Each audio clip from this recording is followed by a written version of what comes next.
Hi everybody, FIDE Master Dennis Monokroussos here, and today we're going to do another show where we look at and answer viewer questions. Next week we'll go back to looking at my games from the recent International Master Norm Tournament in Chicago, but there were enough questions that had come in the meantime and of sufficient interest that I thought it would be worth doing another show on that first. So we start with a question from King Hunter, who was curious about this ending. So this is from a game between Daniel Fridman and Mateusz Bartel from the recent Olympiad in Dresden. And in this position, with white 2 pawns up, but in check and with his g-pawn hanging, when the questioner was watching this, some of the kibitzers online criticized Fridman's choice of king to d4 and instead said that king to c6 was better. So what King Hunter wants to know is if this is true, and to maybe offer some explanation to try to clarify things. And he adds that he finds night endings quite difficult. Well, I feel your pain, as an American politician once said, because night endings can be tricky. Now, I would say there are maybe 2 characteristic aspects of night endings. There's the one which is encapsulated in the former world chess champion Mikhail Botvinnik's slogan that night endings are pawn endings. But then there's also the tricky tactical aspect. So first about Botvinnik's slogan that night endings are pawn endings. The sense to this is that based on material balance and some of the themes, it's true that night endings have a great deal in common with pawn endings. In particular, if you're a pawn up in a night ending, as in a king and pawn ending, the overwhelming percentage of the time, that's going to lead to a win. While in other endings, and this is with multiple pawns, so not knight in 1 versus knight, at least if the king is in front, that's a draw. Though we'll see here that it often isn't either.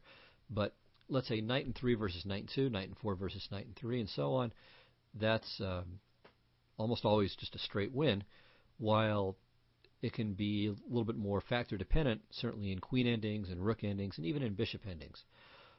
Also, the theme of the strength of a passed pawn, especially an outside passed pawn, can be a deciding factor in knight endings as well as in pawn endings, while it's less important in endgames with other pieces because the other pieces, bishops, rooks, and queens, are more wide-ranging and fast-moving than the knight.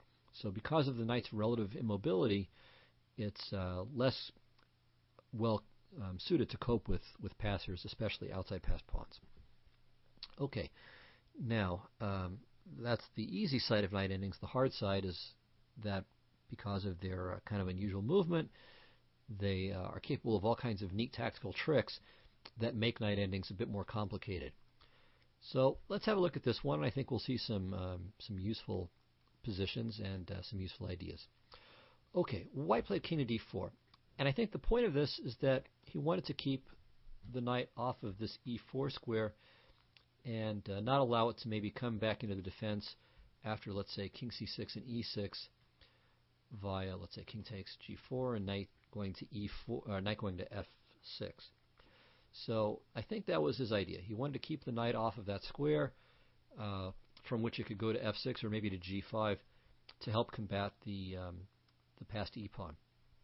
It turns out, however, that there's a more fruitful defensive maneuver for the black knight, and that g7 is actually its best defensive location.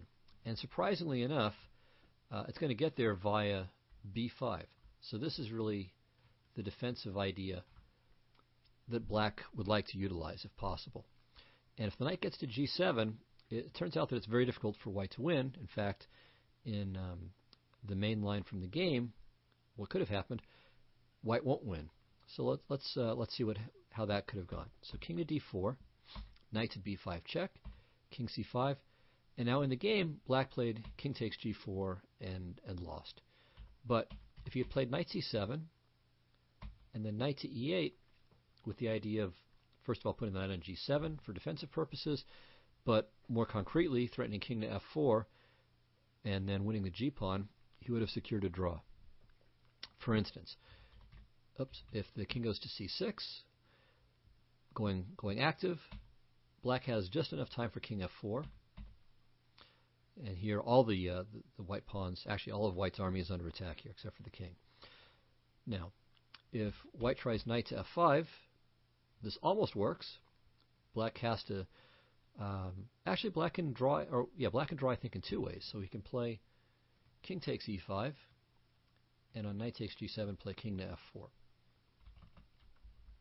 Maybe he can also play knight takes f5. I believe this works, because if e6, king takes g4, and if g takes f5, king e5. So two ways to draw there. And if he plays e6, black has time to grab the knight, and he comes back and all the pawns disappear. In fact, everything disappears but the kings. So knight to c7 would hold. Also, if white tries to play king d4 and just keep everything solid, black plays knight to g7, or knight to c7, but knight g7 is more natural. And white's stuck. He's just not making any progress. He can't move the knight without losing the g-pawn. The e6 pawn can't move without hanging. And king to d5 allows king to f4, when that'll lead to a position we already saw, except maybe even a more favorable version for black. So, going back to our starting position, white should not allow that. And in fact, he has 4 moves that win here, all of which prevent this plan from taking place.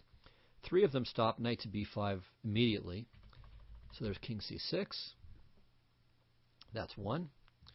There's king to c4. That's 2. There's king to c5. That's 3. And also even king to d6 wins, because after knight to b5 check, king to d7, we've still prevented black from swinging the knight around to g7. Okay, well, let's look at king c6. This is in fact the best move.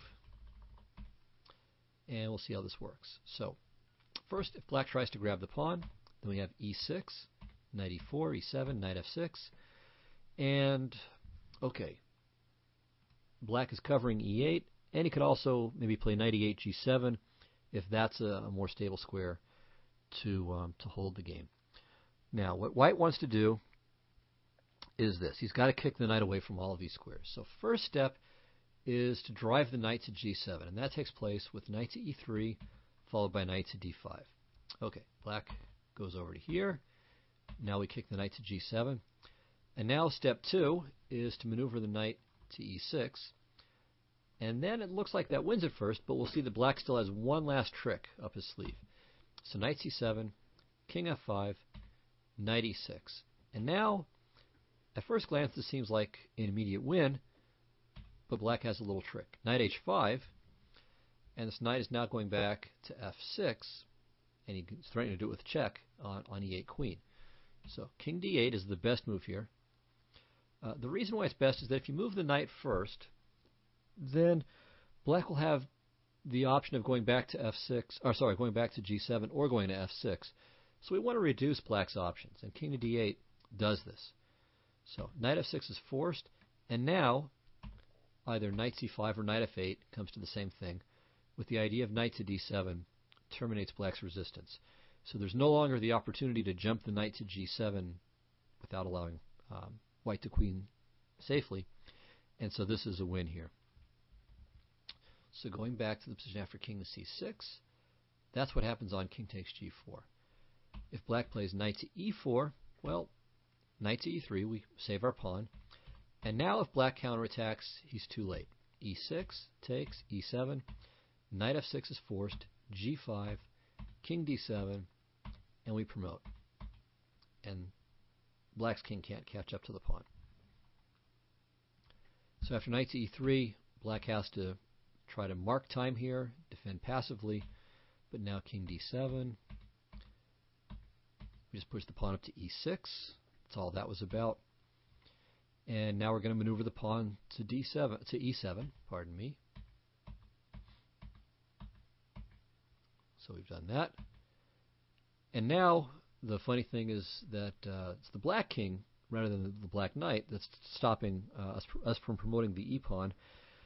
But as we'll see, the king is overloaded. It has to stop the e-pawn, but it's also got to stop the g-pawn, and it can't do both. And thanks to the beautiful position of white's knight, the black knight really can't help. I mean, the black knight would like to be able to go to f6, where it can guard against both promotions on g8 and e8, but thanks to the knight, it can't get there. So knight e6 check, king d7, knight c5, king c6. Another little triangulation to get out of the checks. Knight e6, g6 check. And the only move to stop e8 queen next move is king to e8. But now, king d6, and whatever black does, knight f6 mate is the sequel, so white wins. Okay, so that's how white can win. Obviously, there's quite a bit of tactics involved. The key thing I would say to try to master from this this little part of the lecture is the proper technique for winning in the knight and pawn versus knight scenario that we looked at. Okay, and we'll see it again or something similar in the game too. So king d4. Okay, again, black should have played knight c7 here, but he played king takes g4.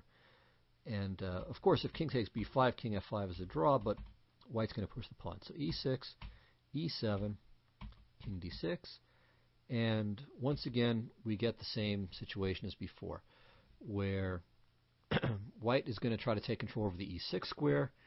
Black is going to have to remaneuver his knight to f6 using the fork trick. And then once white's king is on d8 and black's knight is on f6, white will maneuver his knight from e6 to d7 via c5 or f8. Just exactly what we saw before. So knight e3, knight c4, knight d6. And now here the simplest would have been knight to b5. So we're just winding the knight to e6, and that takes care of everything. So king f5, check. Say king g6, knight e6.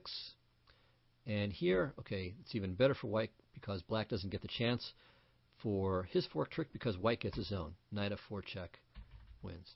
So let's say king to g4, knight e6, knight g4, king d8, knight f6, knight f8, and knight to d7. So that's the winning approach. Okay, so knight to b5 would have been best, aiming for e6 as quickly as possible. Instead, white was a little bit confused, didn't really know what to do just yet. And I'm sure they were playing just on increments at this point. I'm trying to remember, I think, what were they playing in the Olympiad? I think it was, what was the time control?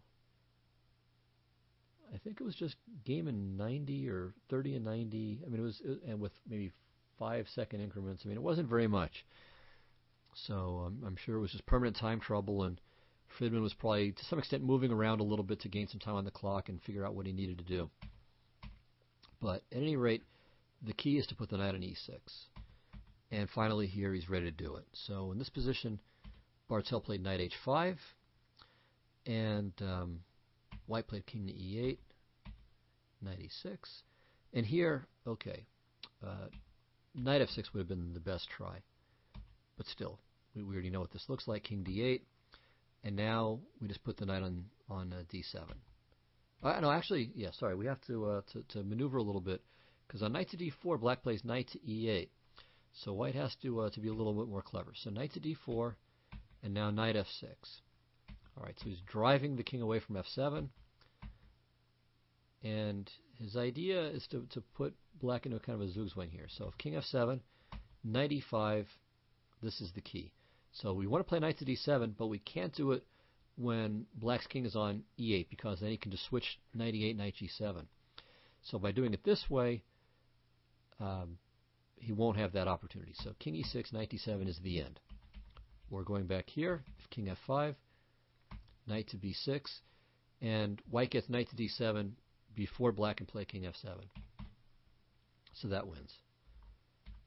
So that's how we would have won, even against the best defense with knight to f6 check.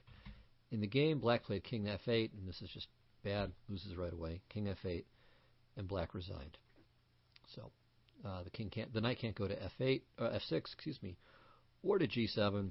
So there's nothing to hope for. e8 queen comes next. Okay, so hopefully you benefited something from this. Got to see the basic approach, how to win when the king is on d8, or let's say d7, controls the queening square, and the pawn is on the 7th rank. I would say there aren't really very many important technical positions that you need to know in knight and pawn versus knight, or I should say winning maneuvers. So it's not that you necessarily memorize this, but you memorize the idea. So when the knight's on g7, you play knight to e6. That gives your king access to d8 when his knight has to go to f6, and then you bring the knight to d7. And if he has his king on f7, you bring the knight to d7 via e5 check. So you don't let his king stay on f7. So black's idea is always to switch back and forth from g7 to f6. If allowed, your task with the extra pawn is to not allow him that switch. So you take one square away, and you take the other square away without letting him get back to the first square. All right, well, let's move on to some other questions here. JB7 asks, how can he become an FM one day? He knows, of course, only with hard training, but what general advice do I have to say? What's more important? Tactics, endgames, and so on? Are there any books that he has to read? And so on. Well, yeah, I mean, hard work, play, analyze your games. I mean, I would say that until you're, I mean, I don't know what your rating is at this point, so I would say up to 18, 1900, tactics is the most important thing. Really master those. As you get stronger, endgames become increasingly more important. And it's not just, with endgame study, I would say that there are at least 2 or 3 aspects to it. One is that there are some basic endings that you just have to memorize. In rook endings, for example, you need to know Philidor's position, you need to know the Lucena position, you need to know the Karstead maneuver, you should maybe know Vancouver, and there are a few other really essential end games, some of which aren't necessarily named, but that you ought to know. Of course, you have to know the opposition, that's obvious, but you know, in every kind of ending, there's a couple of, there's maybe anywhere from 1 or 2 to a dozen really fundamental endings that you ought to know and have more or less memorized. But there really aren't that many of them overall. What you need to know are principles. So activate the strongest piece, for example. So if it's a rook ending, you want to activate the rook first, then the king, and prevent your opponent from doing the same. Again, as a rule of thumb, let's say it's a bishop ending. Probably activate the king first, then the bishop, or king first and then the knight. Principles. Rooks go behind past pawns. The principle of 2 weaknesses. So, you know, it's not enough to usually win. If your opponent only has 1 weakness, you need to create some further problem, or maybe you can call it the principle of 2 advantages, as Agard does in his book, Excelling at Chess Technique. Learning how to think schematically. The principle of not hurrying when you've got a better position where you can improve it. You don't need to act right away. So developing these skills is fundamental. So one is memorizing concrete endings. Second is developing skill in these particular techniques. And third maybe would be working on studies just to develop the tactical side, your ability to calculate well in endings. And it just helps your ability to calculate in general. Of course, you should also practice analyzing endings. And in fact, analyzing your own games in general is one of the critical skills that you need to develop as a chess player. Openings, okay, that comes later. I mean, I think as you get stronger, as you get into the 2000s and higher into the 2000s, it becomes increasingly important to work on your openings. But really until that happens, as long as you basically understand the plans, the fundamental move orders of the main lines, you're in good shape. And you kind of learn a bit at a time the tricky and cheapo openings of your opponents and how to neutralize them. But that would be the order, I would say. Tactics, endgames, openings last of all. And all the while analyzing your own games and looking at games by very strong players and analyzing them too from time to time. Okay. Next question. Someone wants to know, how do I study raw game scores? He's heard that a lot of people recommend this, including Jeremy Silman, and Tal supposedly did this as well. And okay, well, we'll get to his. He asks a second question after that. We'll get to that momentarily. Raw game scores, in other words, games without annotations at all. How do you kind of dig into them? Well, I'm not sure. I mean, you could jokingly say, well, you start at the beginning and go till the end. Um, One approach would be to kind of troubleshoot it. So you go backward, you see at the end the guy's losing, and you try to figure out, well, going backwards, at what point was he not losing, and so what happened? So you're going back, and let's say he resigned on move 40. You go back to move 25, and it doesn't look like he's losing anymore. Well, something happened in between there. What was it? So there's the kind of troubleshooting approach. You can also just go forward. Another thing you can do is look for things that strike you as curious. So if there's a move you don't understand, dig in. Try to figure out what was the idea behind it. Of course, whenever there's something tactically interesting, so a position looks ripe with possibilities, then start digging away.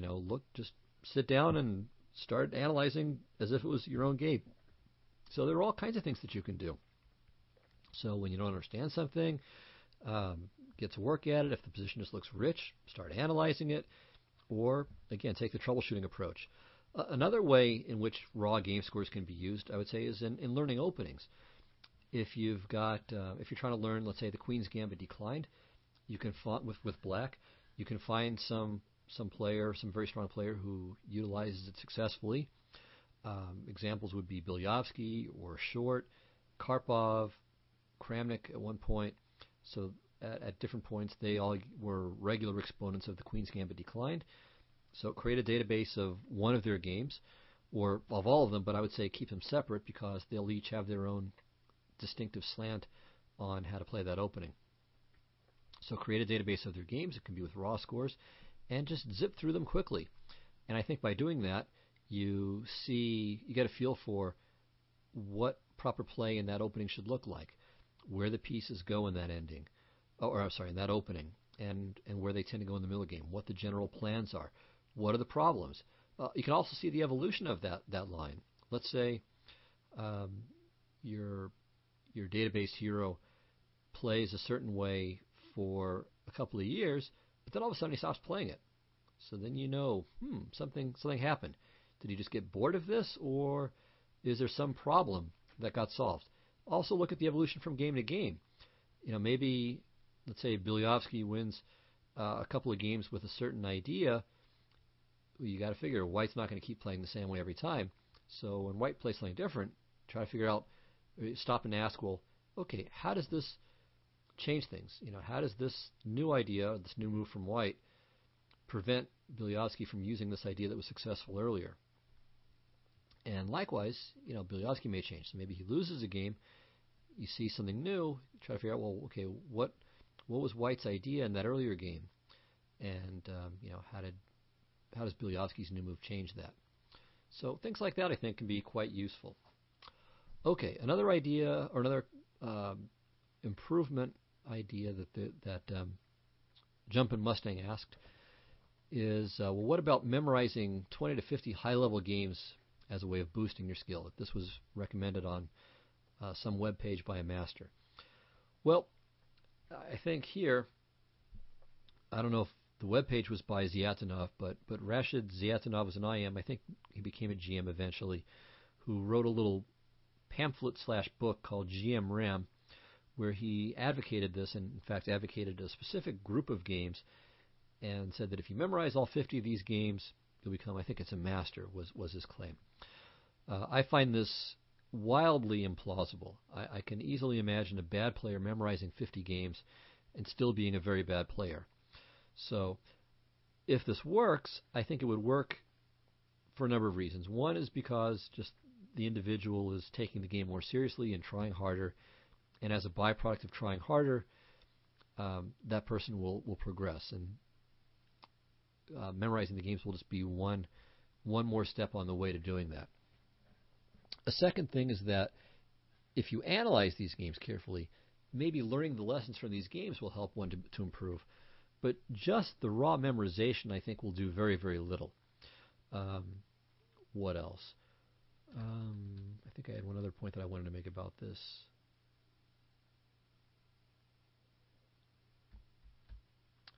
Oh, yeah, the other point that I wanted to make, which is one that I had made before in response to the previous question, is that by looking at these games, I mean, you'll see again certain patterns. You'll get to see what good chess looks like, and by a kind of osmosis, I think that'll help your game.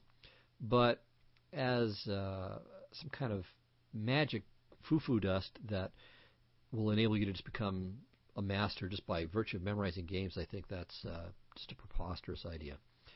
So, it can't hurt. I don't think there's anything wrong with doing that. But as a kind of a standalone plan, I think it's ludicrous. So, not to mince words there. So I if you try it and it works, if you do absolutely nothing but memorize these games and without analyzing them and doing nothing else, and you become a master, please let me know. I'll happily eat my words and proclaim this new magical technique to the world. But I don't think that'll happen in the abstract by itself. It might be a useful thing to do as part of a plan, but I don't think it's a standalone. Okay, anyway, on to the next question. This is from Elliot, who wants to know, after asking a joke question, the real question. So he says, I only play blitz games on the internet for fun, and blitz rating is up and down around 1600. Okay, so the first thing I want to say is if you really want to improve your game, don't just play blitz games on the internet. So that would be the first bit of advice. Okay, but going on, he says, I find that I usually have trouble finding ideas about continuing my game after I've developed my pieces to the regular places. And, well, here I think he's a perfect candidate for what I've just been saying in response to the last couple of questions, namely, create a database of games in your pet opening and look through them quickly, and you'll start to see what the plans are in the middle game. So after the pieces get to the regular squares, as you put it, you'll see where they go next, or what pawn breaks tend to arise after this development is completed. So I think by doing that, you'll get a very good idea for what these middle games are supposed to look like. And so I'll leave the remainder of your question to your own research. I think that'll be revealing to you. I will say one thing. So you ask about playing A4 in the Joko piano, gaining space. You're not sure what will happen if you gain profit from it. What happens when black plays A5 in return? So I'll just note that as you actually start to take a look at the Joko piano games where A4 occurs, it's usually after B4. And the point then is that, well, if you play B4 first, then A5, okay, it's still playable, but then you get B5 in. Whereas if you play A4 first and allow A5, you're not going to get B4 in, and then it's not as clear what exactly the pawn is doing on A4. So anyway, stuff to look at. You'll see that there are many plans for both sides, and it's a research project for you. Don't just play the blitz games online, but actually do a little research, and you'll find it becomes quite interesting. Okay, next question from the kind of self-revealingly named Someone 456. So he asks, how can I get better at the endgame? And he says, I seem to be having a lot of trouble in endgames, drawing one endings and losing drawn ones. What should I do to remedy this problem? I seem to make far more mistakes in the endgames than in any other stage, and that is where most of my losses come from. Okay. And he offers a few examples, of which we'll take a look at a couple. Now, I think I already answered this, although, I believe I answered this earlier in the general improvement question when the person was asking how to become an FM. So I would say with respect to endings, you want to do two or three things. So you want to learn certain fundamental endings, and then you also want to learn fundamental endgame principles. All right, and those would include, again, things like the opposition, certain maneuvering ideas, the principle of two weaknesses, schematic thinking, and so on. And you can find ideas like that discussed in many endgame books, of which I would mention three that are, again, geared more for stronger players, but certainly anyone can benefit from them. And they would include Agard's book, Excelling at Chess Technique, or in Chess Technique. I think it's at Chess Technique. Mueller and Pajekin's book, How to Play Chess Endgames, and the book by Shereshevsky called Endgame Strategy. So all three of these are very good in that respect. I think Silman, in whatever he calls his endgame book, think Silman's chess endgame course or something along those lines. Yeah, Silman's complete endgame course. I think he discusses ideas like that as well. And really, in almost any competently written endgame book, you'll find a discussion of techniques as well as particular positions, like Philidor's position again in the rook ending, rook and pawn versus rook ending, and the Karsten maneuver and the Lucena position, and so on. So those are a couple of things. And of course, just analyzing. So doing your best to figure out what's going on by the means that I mentioned before, where you can take the troubleshooting approach, you can do the interesting moment approach, and the calculation approach. All right, so let's take a look at the first of the endgames that were sent here. So here, normally we would think that, our questioner was white in this ending, and normally we would think that he would just be losing here, but it looks not so clear. In fact, white just played king takes e1, and because the king can zip to a5, seemingly safely, this position should be a draw, because black will bring the king, let's say, to b7, and then by playing a4, white regains the pawn. And it should probably be a draw after that. But let's take a look. So king f8, king d2. Now the problem is if you play b4 trying to keep the king out, well, king e3 and then king to d4 is again regaining the pawn. So after king d2, black came over. Here king to d4 would be a losing move. So you might be tempted by this because it centralizes. The problem though is that white is going to run out of moves. So black will just play king c6, king d6 more or less forever. White runs out of moves. Eventually his king has to retreat, and then black will win easily. So f5 and f6 is good to play first. We can throw in h6. Doesn't really matter, but not h5. That would be bad. And just sit. And white has depleted his pawn moves. He has to retreat the king, and then black is going to play king c5, b4, and so on with an easy win. So king to b4 is the right move here. King c6, king a5, king b7. And, okay, make some random moves here. And now a4, and this regains the pawn. Of course, if black doesn't take, then white just takes twice and is winning easily. And, okay, in this position, if I recall correctly, it is a draw, but black, I think, must not play a5. I think if he plays king c6, if I remember right, he can draw, but a5 loses. So king c4, king c6, and now here we have a basic opposition situation. So the kings are facing each other with one square in between, and when you've got this kind of situation, almost invariably you want it to be the other side's move, or more precisely, you want it to be the case that the other player has to move his king in this situation. You want him to have to give ground. So if black has to move here, let's say the king goes here, the king comes over to b5, and we win the a pawn. Or conversely, if king to b6, then king to d5, and white will wreak havoc over on these kingside pawns, which are all ripe for the picking. And in fact, as it turns out, with h4, he wins. So it's close,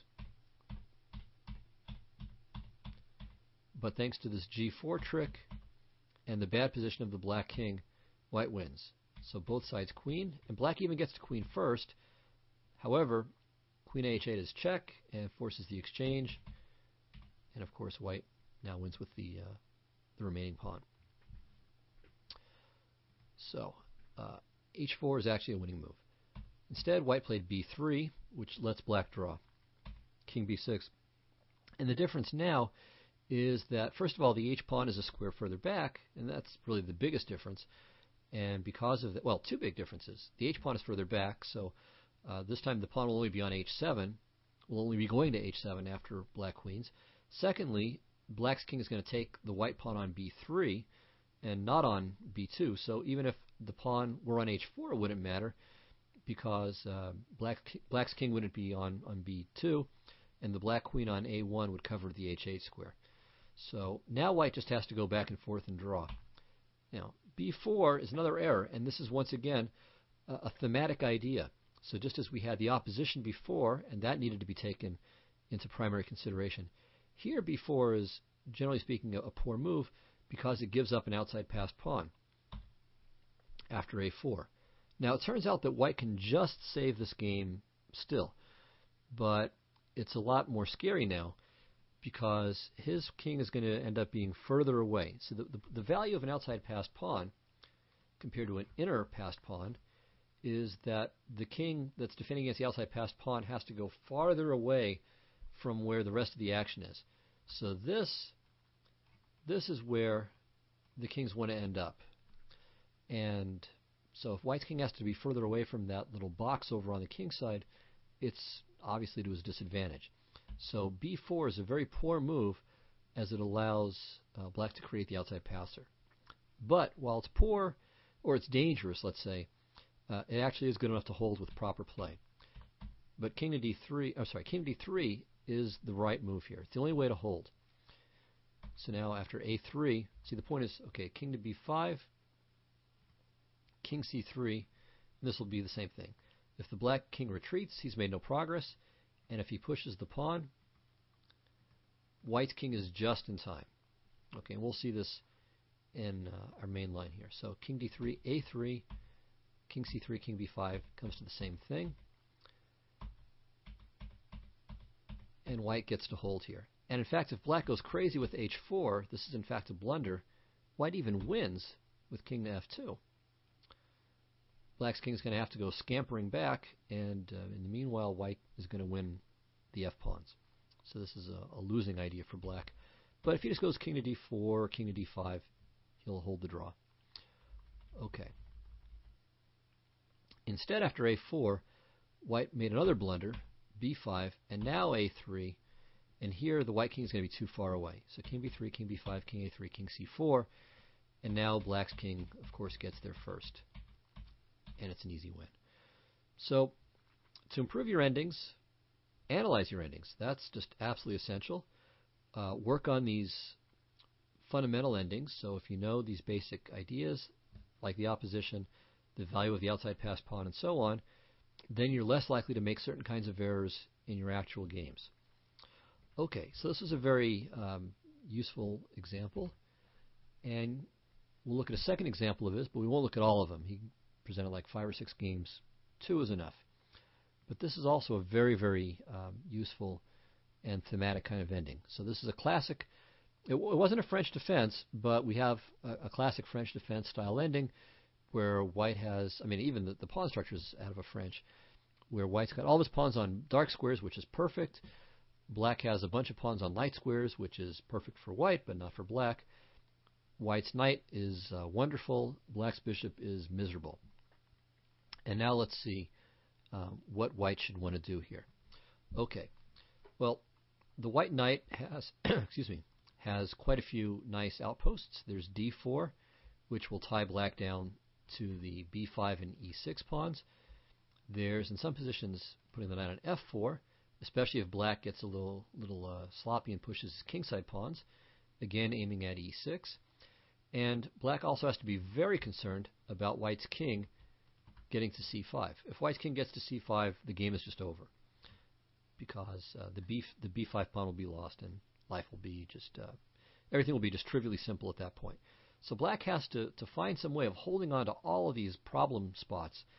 And white even has another idea, which is to bring his king to g5 and then play h5, h6. So this is a lost ending for black. There's no way for him to stop all of these white possibilities. If he plays h6 to stop this kingside idea, get rid of all of that, then he's got to worry as well about white playing something like knight to h5 when the bishop, of course, is not on e8, inducing this pawn to move. And as these pawns come up, that's going to be even more problems. So let's say the pawns are on g6 and h5. Well, once again, g5 is a penetration point. f4 becomes an even stronger square for white's knight. I mean, all kinds of disasters are going to befall him. So let's figure out what we should do. Okay, in the game white played knight to f3, but I think for 2 reasons king to d2 is better. One is the the rule of thumb that I mentioned earlier, just in passing, and it's that you should activate your strongest piece first in the endgame. And the king is a stronger piece, generally speaking, than a bishop or a knight in most endings. So you can think of it as worth between 3 or 4 pawns. Not, of course, that you can exchange it. I mean, that it's not worth that from the standpoint of exchanging, but from the standpoint of how powerful it is. It has the power in an endgame, typically of about a piece that's intermediate in value between a minor piece and a rook. So we should activate the king first. So king d2, let's say bishop to h5 to try to cut the knight, king e3, and now we're threatening to jump into c5, so black's king must scurry over immediately, king d7, and let's say knight to h3. Now, the threat is to play king to d4, and after the forced king to c6, to play knight to g5, forking the e and h pawns. So this would encourage h6 in reply. Now knight to f4 is a strong move, hitting the bishop in the e6 pawn. So bishop to g4, king d4, threatening to come in, king c6. Say knight to d3. So we're on our way to maneuver the knight someplace else. Bishop f5, knight c5, king c7. Black just has to mark time here. King e3, bishop h3, knight to b3. Now we're aiming to play the knight to d4. And let's say he plays king d7. So that way knight to d4, we can play bishop to f1. Well, now king d3. And black is in a kind of a zugzwang here. Let's say he plays g6, king e3, h5, knight a5. And now black is overcommitted here. He has to play king c7, b6 if he wants to stop king d4, c5. But he also has to stop the king from going into the king side. And if he just waits, then king d4 and it's hopeless. Now, black could have played differently here, but this is just to illustrate some of the ideas. So I definitely want for you to analyze this for yourself and to try to figure out where you can what the forced wins are and what black's best defensive possibilities are. I'm just trying to show you some ideas here and how white is trying to kind of game black here. That you kind of threaten this, you kind of threaten that, and you make it as difficult as possible for black to hold on to everything all at once. Okay, so in the game, knight f3 occurred, bishop to g6, knight d4, bishop d3, king d2, bishop f1, king e3, and now, as mentioned before, black has to worry about the possibility of the king going from f4 to g5, followed by h4, h5, h6. Black can't afford to make the exchange, and if he allows h6 and then meets it with g6, then the white king is going to be able to get into f6 at some moment, and at that point it'll simply be hopeless. Also, not just the white king, but the white knight can use f6 as well, taking aim at the black h7 pawn. So black stops with h6, but now again we're starting to loosen up that kingside structure. Now here I think white has a good possibility with knight to b3. Okay, now, if king to d7, we check, and king to d4, and now black is powerless against us, moving the knight away and playing king c5 when the b pawn will fall and everything else as well. So let's say bishop to c4, okay, but again, knight to a5, and now we're threatening to run into c5 and black can't stop it. Because king to d7, oops, king d7, hello, there we go, king d7, king d4, and c6 is off limits because of the knight. So black is just losing.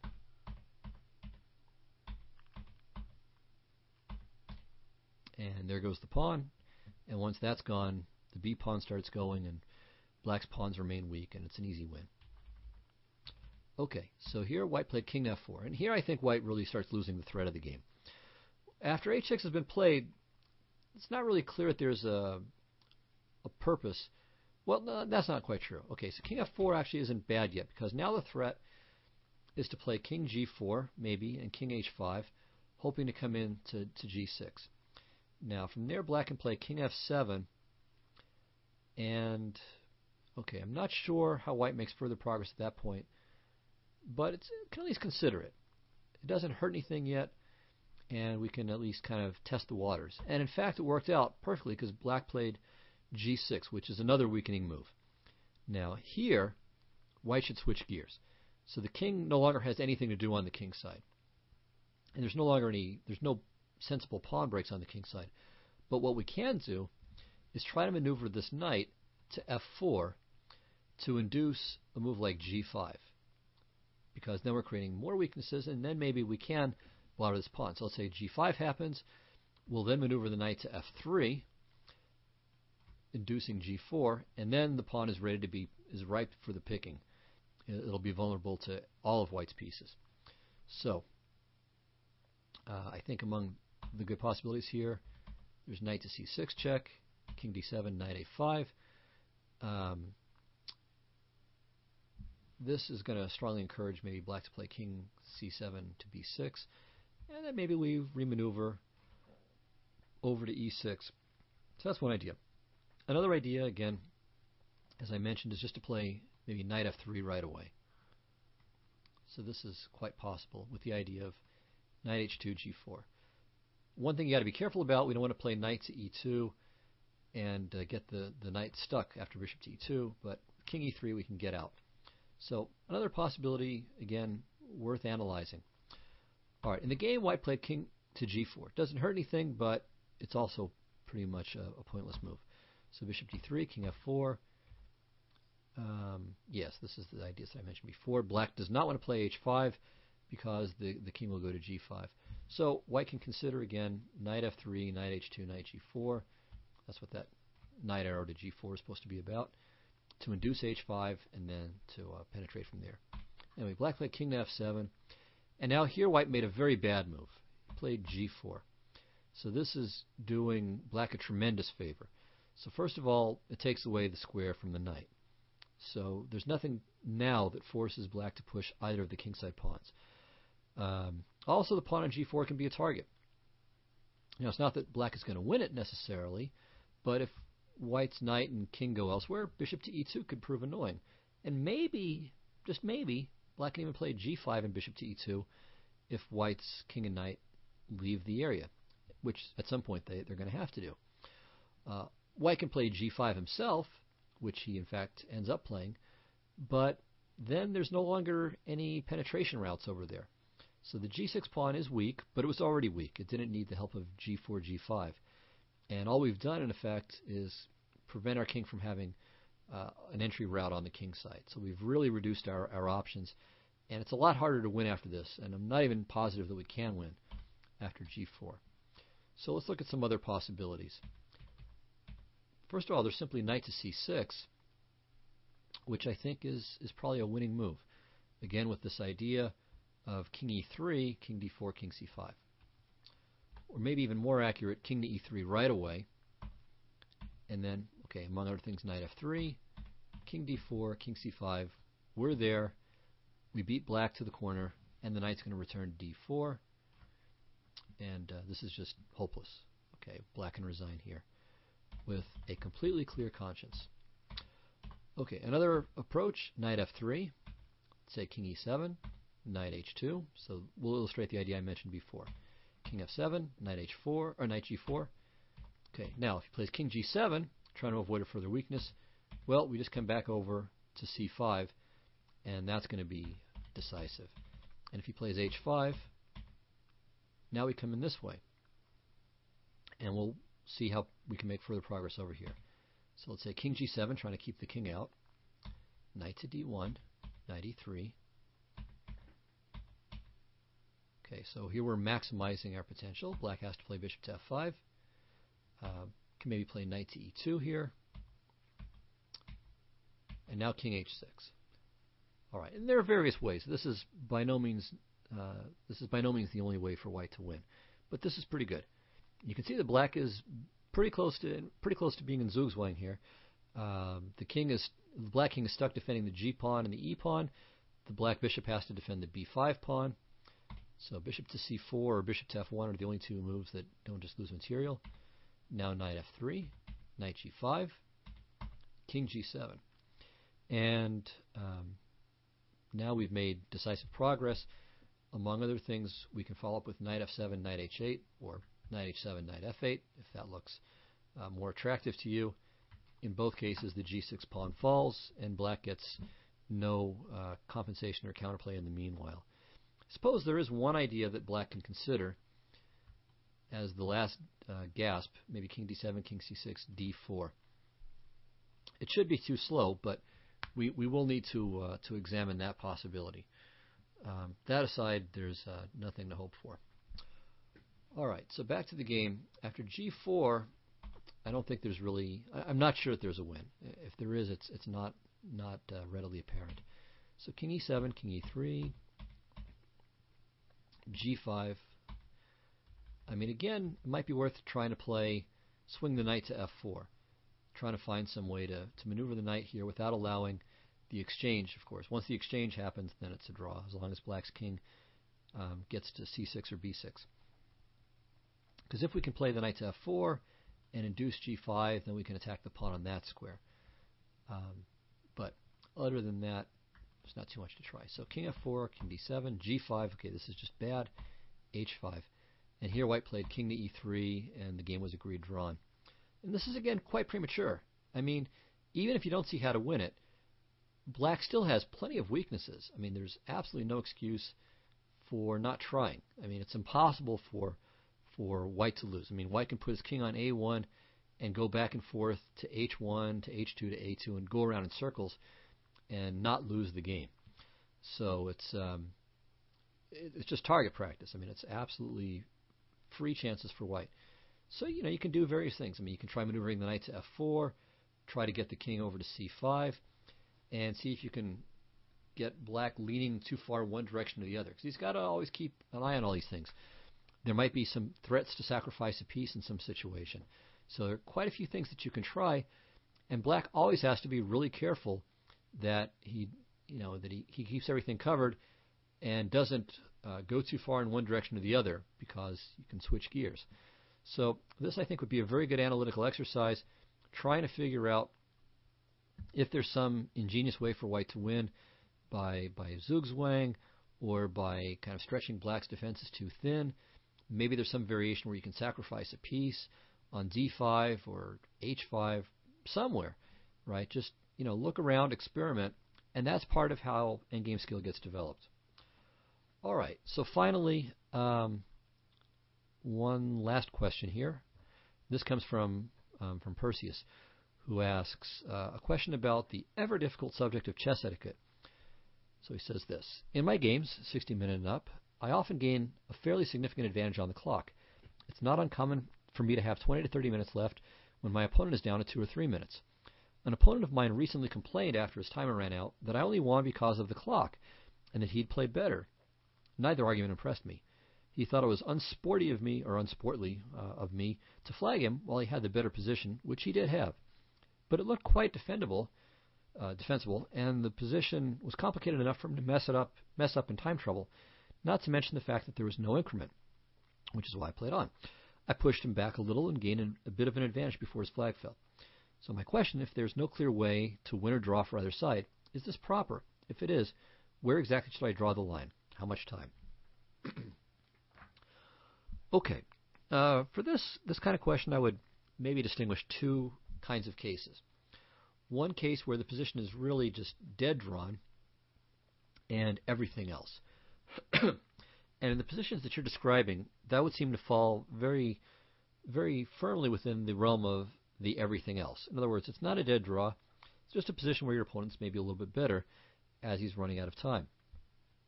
And in such a case, I would absolutely say that I think that the opponent is completely out of line, frankly. Excuse me for a second.